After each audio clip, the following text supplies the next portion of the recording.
અસરકારક માંગ છે તે ઉત્પાદન અને રોજગારીની સપાટી નક્કી કરે છે. એટલે આપણે બરોબર યાદ હોવું જોઈએ. અસરકારક માંગનો રોલ ઉત્પાદનના સંદર્ભે કેવો છે અને રોજગારીના સંદર્ભે કેટલો છે. હવે એ સમજવા માટે આપણે અસરકારક માંગ સમજવી જોઈએ.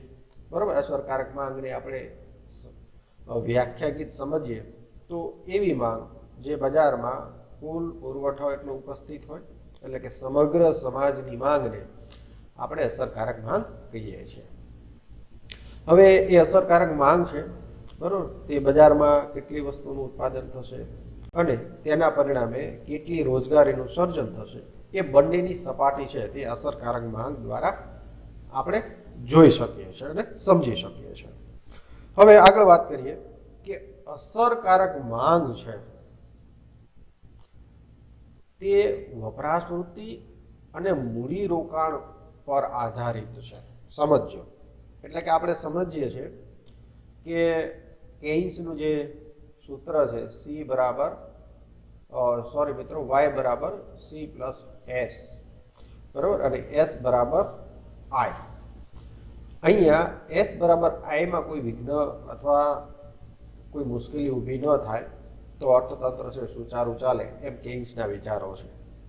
એટલે કે અહીંયા જે અસરકારક માંગ છે તે ઉત્પાદન અને રોજગારીનું સપાટી નક્કી કરે છે, અને રોજગારી અને ઉત્પાદનની સપાટી નક્કી થતી હોય ત્યારે એ અસરકારક માંગ છે તે કોના ઉપર આધારિત છે? તો લોકોની વપરાશ વૃત્તિ ઉપર આધારિત છે અને અર્થતંત્રમાં થતા મૂડી રોકાણ, આ બંને બાબતો ઉપર એ અસરકારક પરિબળો જોવા મળે છે. કેઇન્સ એવું માને છે કે ટૂંકા ગાળામાં લોકોની વપરાશ વૃત્તિમાં કોઈ પરિવર્તન થતું નથી, એટલે કોઈ મોટો કોઈ ફેરફાર થતો નથી. એટલે કે અસરકારક માંગને જે અસર કરનારું જે મુખ્ય પરિબળ છે તે કયું છે? મૂડી રોકાણ છે. એટલે કે અર્થતંત્રમાં જો તમારે ગતિ બક્ષવી હોય તો મૂડી રોકાણનો દર છે તે વધવો જોઈએ, અને અર્થતંત્રમાં કોઈ સ્થિરતા જોવા મળતી હોય તો મૂડી રોકાણ દ્વારા એ સ્થિરતા છે તે દૂર કરી શકાય. હવે કેસ આગળ વાત કરે છે કે મૂડી રોકાણનું જે પ્રમાણ છે, એટલે કે મૂડી રોકાણ, અસરકારક માંગ, ઉત્પાદન અને રોજગારી, આ ત્રણેય પરિબળો પર મૂડી રોકાણ ખર્ચ એક મહત્વનું પરિબળ છે. અને મૂડી રોકાણ ખર્ચ છે તે બે પરિબળો પર આધારિત છે. પહેલી બાબત છે તેમાં મૂડીની સીમાંત કાર્યક્ષમતા અને બીજું છે વ્યાજનો દર. એટલે કે અર્થતંત્રમાં મૂડી રોકાણ કેટલું થશે અથવા મૂડી રોકાણમાં જે પરિવર્તનો થશે તે બે પરિબળો દ્વારા જોઈ શકાય. એક મૂડીની સીમાંત કાર્યક્ષમતા દ્વારા અને બીજી બાબત છે તે વ્યાજનો દર. મિત્રો, આજે આપણે એમાંનું એક પરિબળ એટલે કે મૂડીની સીમાંત કાર્યક્ષમતા છે તે આપણે વિગતે સમજવાનો પ્રયત્ન કરશું. હવે મિત્રો જોઈએ કે મૂડીની સીમાંત કાર્યક્ષમતાનો અર્થ જોઈએ. હવે એકદમ સરળ અર્થ છે તેનો, બરોબર, અને આમ સમજવા માટે, બરોબર, પરીક્ષામાં લેખિત સ્વરૂપમાં જ્યારે તમે અર્થ લખો ત્યારે આ તમારે શબ્દશઃ લખવાનો છે. આમાં કોઈ મોટા ચેન્જીસો ચાલશે નહીં, આમાં તમારી સમજૂતી પણ નહીં ચાલે જ્યારે આ મૂડીની સીમાંત કાર્યક્ષમતાનો તમે અર્થ અથવા વ્યાખ્યા લખતા હોય ત્યારે. હવે આમ સામાન્ય રીતે આપણે જોઈએ તો મૂડીની સીમાંત કાર્યક્ષમતા છે, સમજો મિત્રો, આમ તો તેના શબ્દમાં જ તેનો અર્થ છુપાયેલો છે. શેની કાર્યક્ષમતા જોવાની છે? તો કે મૂડીની સીમાંત એટલે છેલ્લા એકમ પાછળ કાર્યદક્ષતા કેટલી છે તે મૂડીની સીમાંત કાર્યક્ષમતા બને છે. પરંતુ જ્યારે અર્થશાસ્ત્રમાં આપણે એનો ઉપયોગ કરીએ છીએ ત્યારે આપણે એ બાબત બરોબર સમજવી જોઈએ કે મૂડીની સીમાંત કાર્યક્ષમતાનો સૌ પ્રથમ ઉપયોગ કરનાર કેઇન્સ નથી, બરોબર. એટલે કે કેઇન્સ પહેલા ઇર્વિંગ ફિશરે પોતાના પુસ્તકમાં ખર્ચ કરતા વધારાના મળતરના દર તરીકે, ફરી એકવાર, ખર્ચ કરતા વધારાના મળતરના દર તરીકે ઇર્વિંગ ફિશરે આ મૂડીની સીમાંત કાર્યક્ષમતાનો ખ્યાલ તેને આપેલો છે અને તેના વિચારો રજૂ કર્યા છે. અને એ વિચારમાં મોડિફિકેશન સુધારા કરી કેન્સ આપણી સમક્ષ બરોબર એક સરસ મજાની થિયરી લઈને આવે છે.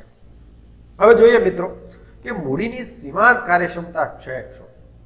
તો એકદમ શુદ્ધ ટૂંકાણમાં આપણે કેવું હોય, ટૂંકા શબ્દોમાં તો કે મૂડીની સીમાંત કાર્યક્ષમતા એટલે મૂડી સાધનની અનુમાનિત નફાકારકતાનો નિર્દેશ કરે છે. બરોબર સમજો આ શબ્દ. મૂડીની સીમાંત કાર્યક્ષમતા મૂડી સાધનની અનુમાનિત નફાકારકતાનો નિર્દેશ કરે છે. એટલે કે આપણે સમજવું જોઈએ કે જ્યારે મૂડી રોકાણ કોઈ ક્ષેત્રમાં થાય છે, માની લો કે યંત્રમાં થાય છે, તો એ યંત્રમાં કેટલું વળતર મળશે અથવા કેટલો નફો પ્રાપ્ત થશે એનું એક અનુમાનિત આંકડો છે તે આ મૂડીની સીમાંત કાર્યક્ષમતા દ્વારા આપણે જોઈ શકીએ છીએ અને સમજી શકીએ છીએ. હવે તેની વ્યાખ્યા વિગતવાર સમજીએ. અહીંયા ડિસ્પ્લે ઉપર બધા જ મિત્રો જોઈ શકતા હશે. અહીંયા આપણે સરસ મજાની એક વ્યાખ્યા આપી છે કે મૂડી અસ્ક્યામતની પુરવઠા કિંમત અને તેમાંથી દર વર્ષે મળતા અપેક્ષિત મળતરના વર્તમાન મૂલ્યને સરખા બનાવવા માટે એ અપેક્ષિત મળતરના વર્તમાન મૂલ્યમાંથી જે વટાવ કાપી લેવો પડે તે વટાવને મૂડીની સીમાંત કાર્યક્ષમતા કહી શકાય.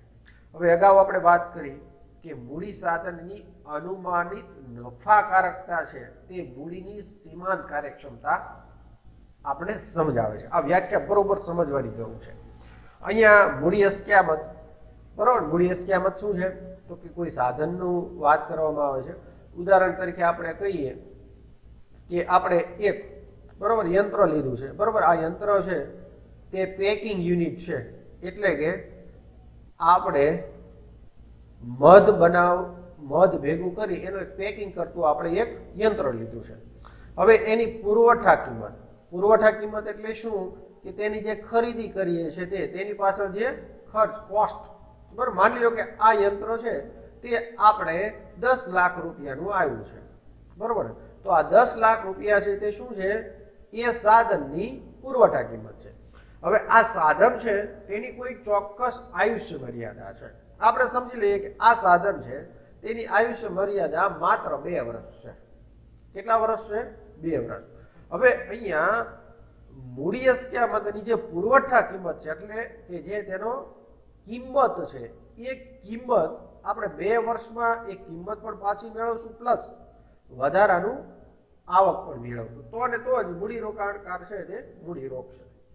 હવે આગળ વ્યાખ્યા સમજીએ તો તેમાંથી દર વર્ષે એટલે કે જેટલા વર્ષ તેનું આયુષ્ય મર્યાદા હોય એ આયુષ્ય મર્યાદા મુજબ એટલા દર વર્ષે તેમાં જે અપેક્ષિત મળતર છે, અપેક્ષિત એટલે તેમાં મળવા પાત્ર નફો અથવા મળવાના, અને હજી પણ આપણે વ્યવસ્થિત કહેવું હોય તો કે તેમાંથી ઊભી થતી આવક, હવે જે તે આવક પ્રાપ્ત થાય છે તેના વર્તમાન મૂલ્ય, એટલે કે એક આવક પહેલા વર્ષમાં છે, બીજી આવક બીજા વર્ષમાં છે, તો આ બંનેને સરખા બનાવવા માટે સમજો મિત્રો, એટલે કે અપેક્ષિત મળતરના વર્તમાન મૂલ્યમાંથી જે વટાવ કાપી લેવામાં આવે છે એ વટાવને મૂડીની સીમાંત કાર્યક્ષમતા કહી શકાય. ફરી એકવાર આપણે ઉદાહરણ ઉપર જોયું તેમાં સમજવાનો પ્રયત્ન કરીએ કે આ યંત્ર છે તે પહેલા વર્ષે છે તે 4 લાખની ઇન્કમ ઊભી કરે છે, બરોબર, અને બીજા વર્ષે જોઈએ તો તે 7 લાખની ઇન્કમ અથવા અપેક્ષિત મળતર છે, બરોબર. તો અહીંયા ટોટલ ઇન્કમ કેટલી પ્રાપ્ત થાય એવું છે કે 10 લાખના રોકાણ પાછળ આપણે 11 લાખ જેટલી આવક છે તે અપેક્ષિત આવક આપણે ધારી છે. એટલે કે આ અપેક્ષિત આવક એટલે કે આપણે જે રોકાણ કર્યું છે એ રોકાણમાંથી આનો જે વટાવ દર કાપીએ 11 લાખમાંથી, એ વટાવ દર મૂડીની સીમાંત કાર્યક્ષમતા છે. એટલે કે સાધનનું છેલ્લા એકમ પાછળ જે કાર્યદક્ષતા છે તે આપણે જોઈ શકીએ. હવે મિત્રો આ વ્યાખ્યામાં છે તે અગાઉના જે સિદ્ધાંતો છે એટલી સરળ રીતે તમે સમજી નહીં શક્યા હોય, બરોબર, એ મને પણ ખ્યાલ છે. હજી પણ તેને આપણે વ્યવસ્થિત સમજવા માટે, બરોબર, મૂડીની સીમાંત કાર્યક્ષમતા છે શું, તો બીજી વ્યાખ્યા જોઈએ. બરોબર સમજવાનો પ્રયત્ન કરજો કે વધારાના મૂડી સાધનમાં ઉત્પાદન ખર્ચ બાદ કરતા મળનાર અપેક્ષિત મળતરનો દર એટલે મૂડીની સીમાંત કાર્યક્ષમતા. બરોબર, આ વ્યાખ્યા છે. અગાઉની વ્યાખ્યા જે ટેકનિકલ વ્યાખ્યા છે તેના કરતા સરળ છે. શું કહે છે કે વધારાના મૂડી સાધનમાં એટલે કે કોઈ સાધન આપણે વધારીએ તેનું જે ઉત્પાદન ખર્ચ છે એટલે કે તેની આમાં આપણે જે નાણાં રોકીએ છીએ એ નાણાં બાદ કર્યા પછી એટલે કે આપણે જે સાધન લીધું એ સાધનનો મૂળ ખર્ચ બાદ કર્યા પછી જે આવક મળે, બરોબર, એ મળનાર અપેક્ષિત મળતરનો જે દર છે તેને આપણે મૂડીની સીમાંત કાર્યક્ષમતા કહીએ છીએ.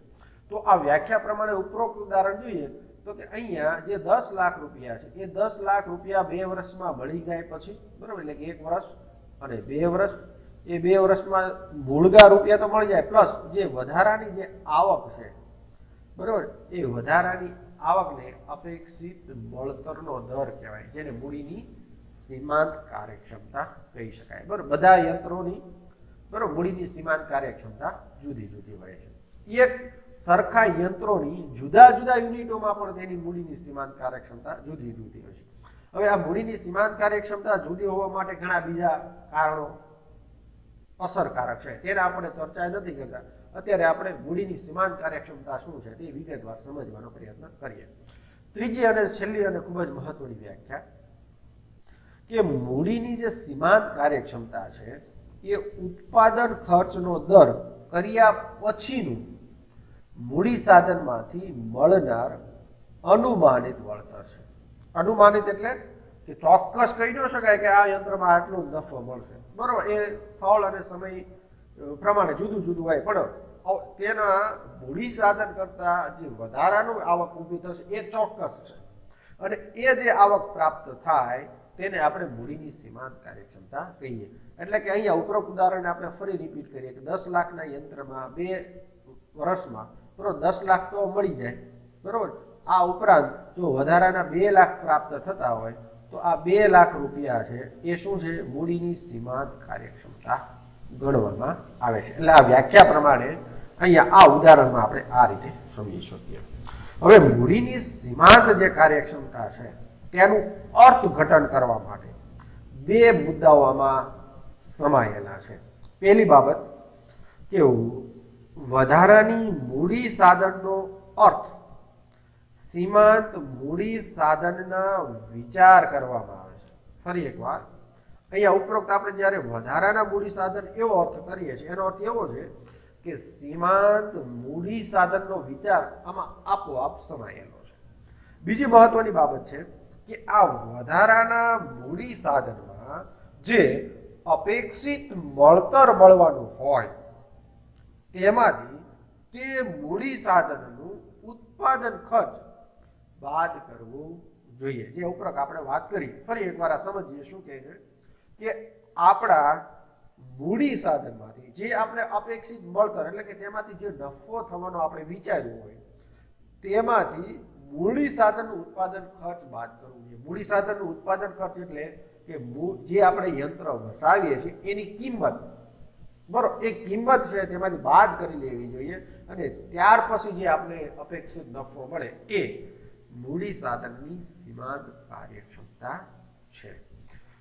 તો મિત્રો અહીંયા મૂડીની સીમાંત કાર્યક્ષમતાનો અર્થ અહીંયા પૂરો થાય છે. દરેક મિત્રોને સમજાણો છે અને આમાં પણ હજી તમને એનું આપણે વિશ્લેષણ કરતા જઈએ તેમ તેમ વધુ તમને એમાં સમજૂતી મળશે. અને જો કોઈ મિત્રોને આમાં કઈ પ્રશ્ન હોય તો છેલ્લે આપણે એની ચર્ચા કરશું. હવે મૂડીની સીમાંત કાર્યક્ષમતાને વધુ સમજવા માટે તેને અસર કરતા પરિબળો છે તે આપણે સમજવા જોઈએ. હવે મૂડીની સીમાંત કાર્યક્ષમતાને 2 બાબતો તેમાં આપણે સ્પષ્ટપણે જોઈ શકીએ છીએ.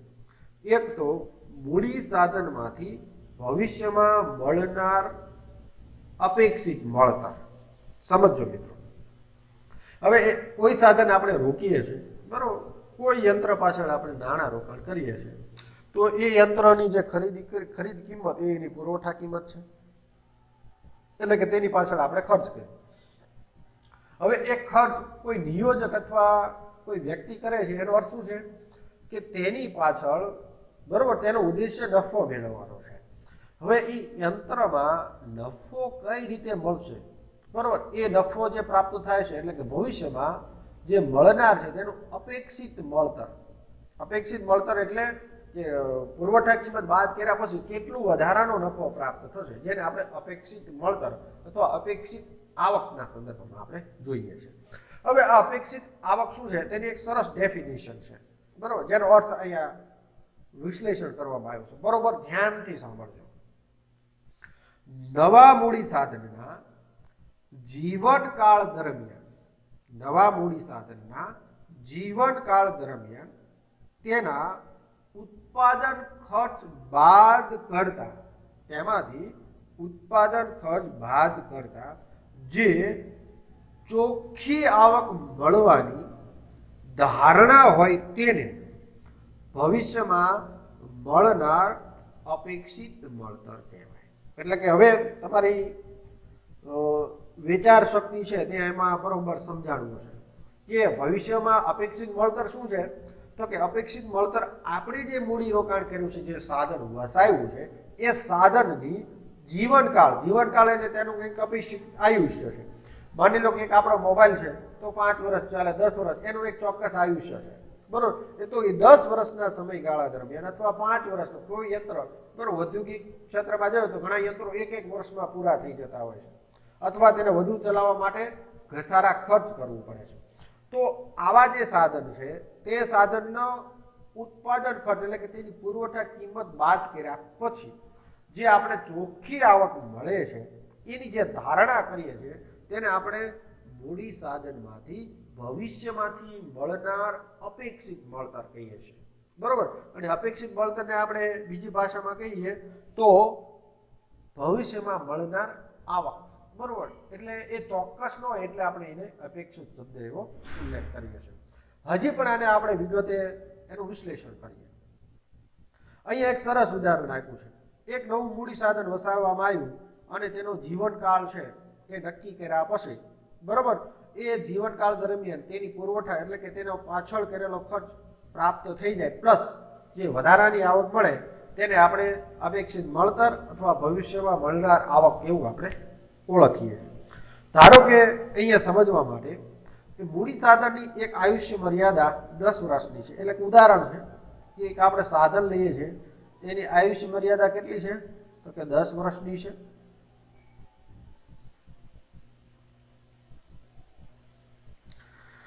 હવે તેમાંથી 10 વર્ષમાં 10 લાખની ચોખ્ખી આવક મળવાની શક્યતા છે.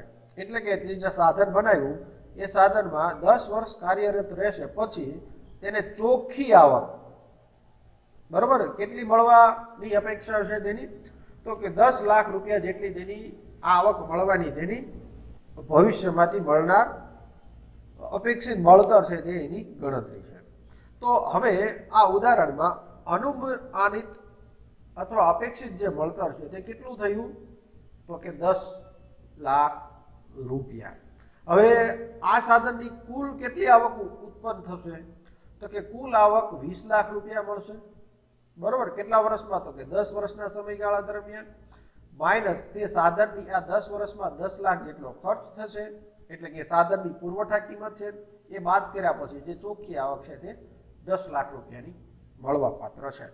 તો અહીંયા આપણે કહી શકીએ કે અહીંયા ટોટલ ઇન્કમ જે અપેક્ષિત મળતર છે તે કેટલું છે તે 10 લાખનું છે.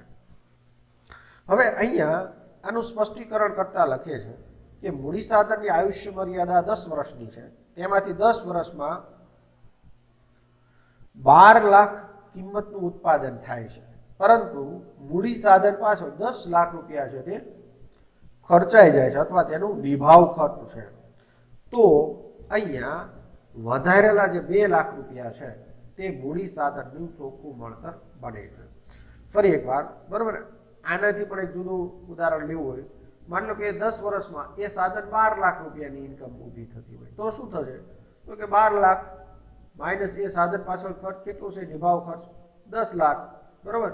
તો અહીંયા 2 લાખ રૂપિયા જે તે ચોખ્ખી આવક બનશે. બરોબર, આ બંને ઉદાહરણમાંથી તમને જે પરીક્ષામાં યાદ રહે એ તમારે લખવાનું છે. તો અહીંયા મૂડીની સીમાંત કાર્યક્ષમતાને અસર કરતું એક પરિબળ છે તે કે ભવિષ્યમાંથી મળનાર આવક કેટલી છે. બરોબર, એ પ્રશ્ન જે આવક પ્રમાણે લોકો છે એ સાધન છે તે ખરીદી કરશે. બીજું અસરકારક પરિબળ છે મૂડી સાધનની પુરવઠા કિંમત. બરોબર સમજો, આપણે પહેલી જ વ્યાખ્યામાં સમજ્યા કે મૂડી સાધનની પુરવઠા કિંમત એટલે કે સાધનની પ્રાઇસ.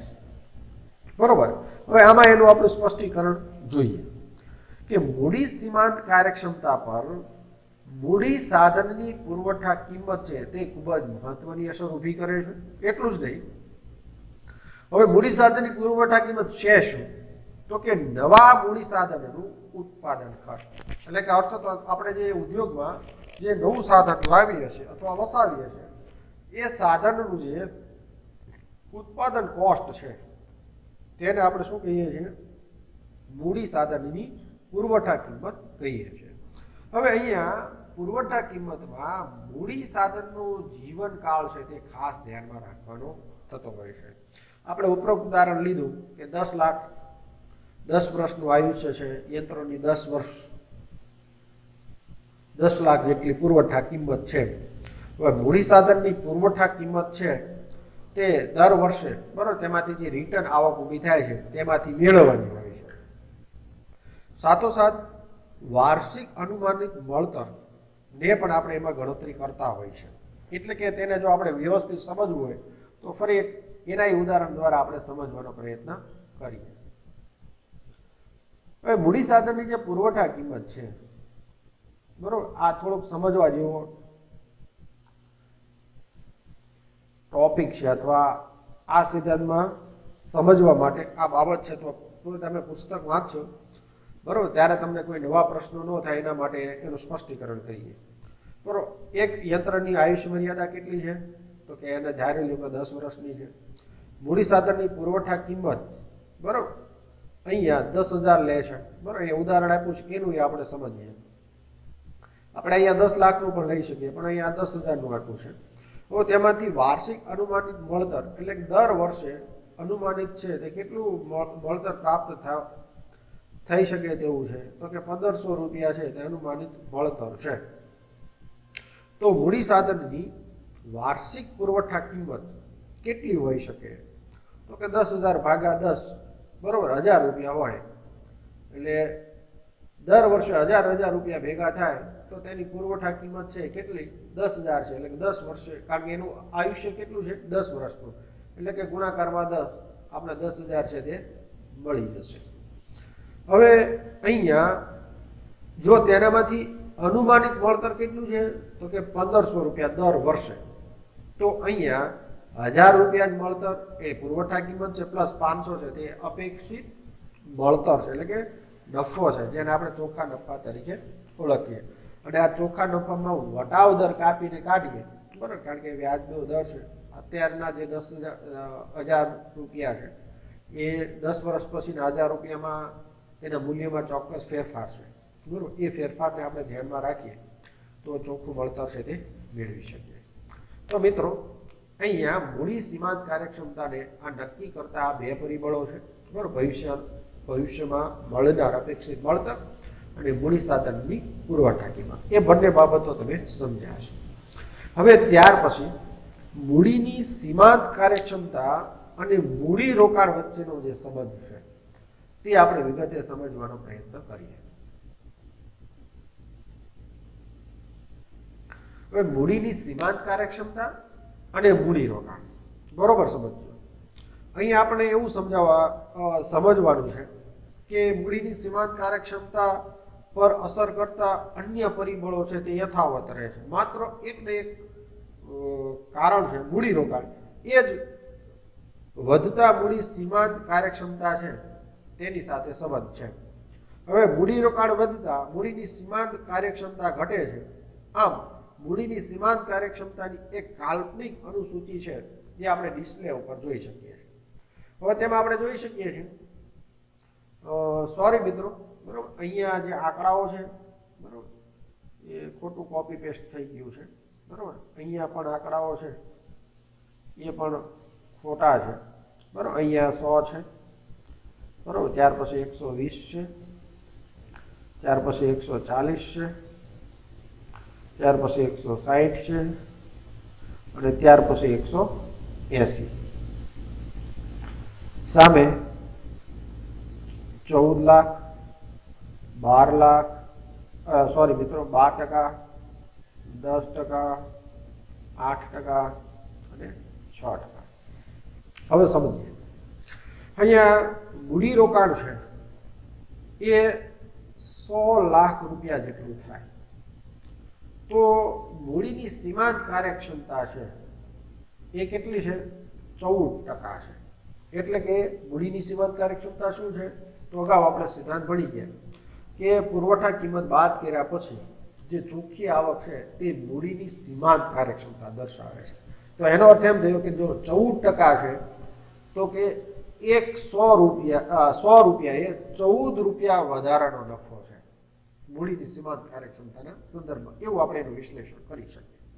હવે જેમ જેમ મૂડી રોકાણમાં વધારો થાય તેમ તેમ તેના મૂડીની સીમાંત કાર્યક્ષમતામાં છે તે ઘટાડો નોંધાય છે. અહીંયા આપણે જોઈએ 100 થી 120 કરોડ 20 લાખ રૂપિયા મૂડી રોકાણ થાય એટલે 20 લાખ રૂપિયાનો વધારો થાય તો મૂડીની સીમાંત કાર્યક્ષમતામાં 2%નો ઘટાડો નોંધાય છે. હવે આ બાબત શું કામ જોવા મળે છે? તો કે મૂડી રોકાણ અને મૂડીની સીમાંત કાર્યક્ષમતા વચ્ચેનો વ્યસ્ત સંબંધ જોવા મળે છે. અને આ વ્યસ્ત સંબંધ હોવાનું જે કારણ છે તે મૂડી રોકાણ વધતા મૂડીની સીમાંત કાર્યક્ષમતા ઘટે છે અને મૂડી રોકાણ ઘટતા મૂડીની સીમાંત કાર્યક્ષમતા વધે છે. એ ઋણ સંબંધ, બરાબર, વ્યસ્ત સંબંધ આપણે કહી શકીએ. પણ તેની પાછળનું જે કારણ છે તો કે કોઈ અર્થતંત્રમાં અથવા કોઈ સાધન પાછળ, બરોબર સમજો, જેમ જેમ વાસ્તવિક મૂડીરોકાણ વધે છે તેમ તેમ મૂડીની સાધનમાં મળતા વાર્ષિક અનુમાનિત વળતરનો દર છે તે ઘટતો જાય છે. કારણ કે મૂડી સાધનના એકમોમાં વધારો થતો જાય છે તેમ તેમ તેની સાથે ઉત્પાદનના અન્ય સાધનો વધી શકતા નથી. આથી અમુક હદ પછી ઘટતા મળતરનો નિયમ અમલમાં આવે છે અને પરિણામે વાર્ષિક અનુમાનિત મળતર દર છે તે ઘટે છે. હવે અહીંયા આપણે એવું સમજાવે છે કે જ્યારે આપણે કોઈ યંત્ર વસાવીએ છીએ ત્યારે ઉદાહરણ તરીકે આપણે એમ કહીએ કે એક આઈસ્ક્રીમના કોન ભરવાનું એક મશીન છે, આપણે લઈ આવ્યા. આ મશીનનું કિંમત છે 15 લાખ રૂપિયા. હવે 15 લાખ રૂપિયાનું આપણે રોકાણ કર્યું, બરાબર. હવે આપણી પાસે આ યંત્ર ચલાવવા માટે માણસો જોશે, તેનો કાચો માલ જોશે, તેના જે સ્થિર ખર્ચ છે એટલે કે, બરાબર, કાયમી કર્મચારીઓની સંખ્યા, પછી ત્યાર પછી એનું ઇન્ફ્રાસ્ટ્રક્ચર, જે બાંધકામ છે, આ બધા પરિબળો તેને અસર કરે છે. હવે માત્ર અહીંયા આપણે કોણ ભરવાનું મશીન બીજું લઈ આવીએ 15 લાખ રૂપિયાનું, તો પહેલા જેટલું મળતર અથવા પહેલા જેટલું આપણે રોકાણ કરી અને તેના સંદર્ભમાં જેટલો નફો હતો એ બીજું રોકાણ કરવાથી એક નફાનો દર ઘટે છે. ઉદાહરણ તરીકે આ જ ઉદાહરણમાં લઈ કે પહેલા 100 લાખ રૂપિયા હતા એ યંત્રના, હવે બીજું યંત્ર લાખીને આપણે 120 કરોડ રૂપિયા બીજા નવા રોક્યા. તો અહીંયા રોકાણના દરમાં વધારો થાય છે, પરંતુ ઇન્ફ્રાસ્ટ્રક્ચર, જે અન્ય પરિબળો છે તેમાં વધારો કરી શકાતો નથી. માટે ઘટતા વળતરનો નિયમ અસ્તિત્વમાં આવે છે. હવે આ ઉદાહરણ સમજાવવા માટે હું બહેનોને એક સરસ ઉદાહરણ આપું છું કે ક્લાસરૂમમાં આપણે એક સરસ રીતે સાફ કરવો હોય તો તેના માટે આપણે એક બેનને કહીએ તો સરસ સાફ થઈ જાય, બરાબર. પછી બે બેનને દઈએ તો હજી થોડી ઝડપથી થાય. પરંતુ એનું એ કામ, એનું એ રૂમમાં આપણે 10 બહેનોને કામ સોંપી દઈશું તો શું થશે? વ્યક્તિગત કાર્યક્ષમતા ઘટશે, બરાબર. અને એટલે એ જ બાબત છે તે આ મૂડીની સીમાંત કાર્યક્ષમતામાં મૂડી રોકાણ અને તેની કાર્યક્ષમતા વચ્ચેના સંબંધમાં જોવા મળે છે. એટલે કે તેમાં ઘટતા મળતરનો નિયમ અસ્તિત્વમાં હોવાના પરિણામે જેમ જેમ તમે રોકાણોમાં વધારો કરશો તેમ તેમ તેના મૂલ્યમાં, બરાબર, એ ઘટાડો છે. ટૂંકા ગાળામાં મૂડી રોકાણ વધે છે, મૂડી સાધનનું પુરવઠા મૂલ્ય વધે અને જેમ જેમ સાધનનું પુરવઠા મૂલ્ય વધે તેમ તેમ તેની સીમાંત કાર્યક્ષમતા ઘટે. એટલે કે તેના વચ્ચે વ્યસ્ત સંબંધ છે. એટલે કહેવાનો અર્થ એમ છે કે કે ઉપરોક્ત જે બાબત આપણે વાત કરી કે કોઈ સાધન છે એ સાધનમાં આપણે સતત મૂડી રોકાણમાં વધારો કરીએ, સાથોસાથ આપણે કોઈ પેઢીમાં જોઈએ તો બે પ્રકારના ખર્ચ હોય, સ્થિર ખર્ચ અને અસ્થિર ખર્ચ. હવે સ્થિર ખર્ચમાં માત્ર એક યંત્રમાં જ આપણે વધારો કરતા જઈએ તો એ બીજા સ્થિર ખર્ચમાં પણ આપણે વધારો ન કરી શકીએ તો ઉત્પાદન છે એટલે કે કુલ ઉત્પાદનમાં સરેરાશ જે પ્રમાણ છે તે ઘટતું જતું હોય છે, બરોબર. અને એ સંબંધ છે તે અહીંયા આપણે આ બંને પરિબળો સમક્ષ આપણે જોઈ શકીએ. હવે આને હજી પણ આપણે વિગતવાર સમજવા માટે આકૃતિ દ્વારા સમજવાનો પ્રયત્ન કરીએ. હવે અહીંયા મૂડીની સીમાંત કાર્યક્ષમતાની રેખા આપેલી છે, બરોબર. અહીંયા OX ધરી ઉપર મૂડી રોકાણ આપેલું છે, OY ધરી ઉપર મૂડીની સીમાંત કાર્યક્ષમતાની ટકાવારી આપેલી છે. હવે જો જેમ જેમ મૂડી રોકાણમાં વધારો થાય છે, માની લો કે 100 થી વધીને 100 થી વધીને 200 કરોડ જેટલું અથવા 200 લાખ જેટલું રોકાણ થાય તો શું થાય? સોરી મિત્રો, અહીંયા છે ને 120 છે, 120 નું થાય. આપણે જે ઉપરોક્ત અનુસૂચિ લીધી એમાં જેમ જેમ વધારો કરશું તેમ તેમ તેની ટકાવારી છે તે ઘટતી જોવા મળે છે. એટલે 100 થી વધારીને આપણે 200 કરોડનું કરશું તો ટકાવારી પ્રમાણ છે, બરોબર, પહેલા 14% જેટલું મૂડી સીમાંત કાર્યક્ષમતા હતી તે ઘટીને કેટલી થશે? 2% ઘટીને, બરોબર, 12% થશે. તો આ બાબત છે તે આપણે અહીંયા આકૃતિમાં સ્પષ્ટપણે સમજી શકીએ છીએ. આ રીતે પરીક્ષામાં તમારે સમજૂતી આપવાની છે. ફરી એકવાર, જેમ જેમ મૂડી રોકાણ વધશે તેમ તેમ મૂડી સીમાંત કાર્યક્ષમતા ઋણ ઢાળ અથવા બંને વચ્ચે વ્યસ્ત સંબંધ હોવાના પરિણામે તેની સીમાંત કાર્યક્ષમતા છે તે ઘટતી જોવા મળે છે.